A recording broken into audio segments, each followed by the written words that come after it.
Hi guys, and welcome to Outdoor Nation. Today I'm going to show you guys how to do a proper cast. Today I'm using a spinning rod, and to do that, I'm going to introduce you to my friend Luke.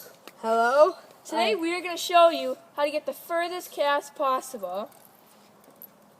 So basically, we're going to first go over a couple basic things on the rod. So I'm going to hand this over to Luke, and Luke's going to show you some stuff. So first and most important is having your rod aligned. So when it's not aligned, it's not going to really cast that far. So Luke, how do you align your rod? How do you make sure it's in good condition? You line the reel up with your shoulder and look through the guides. So here, can we show them what it looks like? Yeah. Let go.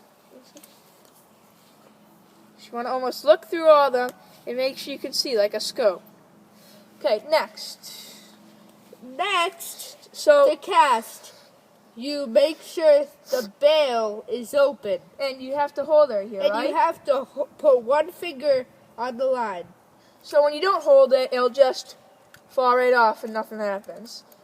So but if you hold it, like so, you open the bail, go back, and cast.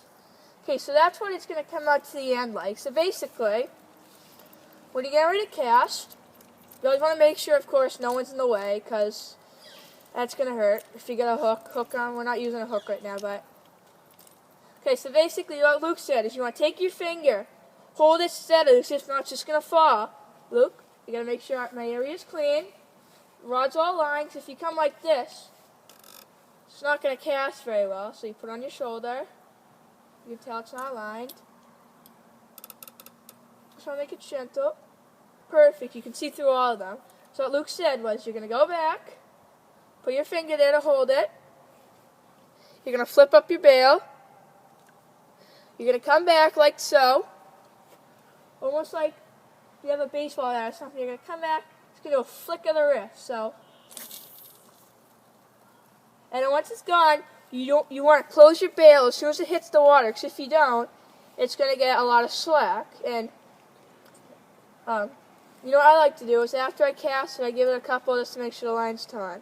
So now Luke's going to teach you a couple extra things to do after you've cast. After you cast, you want to make sure the line is tight, or else it will get tangled up in trees and weeds. And I just want to mention one thing. What's this knob up top here? What does that do? This knob right there is for the drag.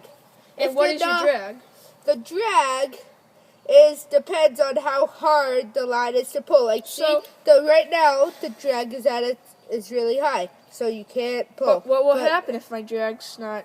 But now if it's really low, it will just go like that, and you lose all your line. So you want to have it at the perfect place. So it's a little bit hard to pull it, but you still can pull. So if I was going bass fishing, when I want it so that like you can almost pull it, like it's hard. Yeah. And will your line snap if it's not tight enough?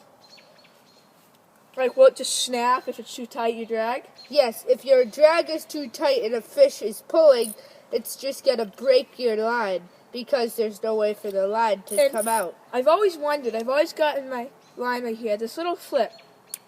What does this do? That little thing. So, I've always noticed, like... You can do it. Is it like... I believe it's so... Luke told me earlier that when you need to go down a precise distance, you can either go forward. This thing, it locks it, so you can only take in line. You can't let any line out. But basically, I think I like to do this when I'm trolling or something. When the fish bites, it takes it with it, and that's good, so it sets the hook. But you always want to make sure that this is closed, because you have those accidents where you go backwards and your whole line turns into a rat's nest. Cody, so why don't you tell them what a rat's nest is? A rat's nest is what Luke always does. It's when your line just all tangles up and it's just a big mess. So we thank you for watching at Outdoor Nation US.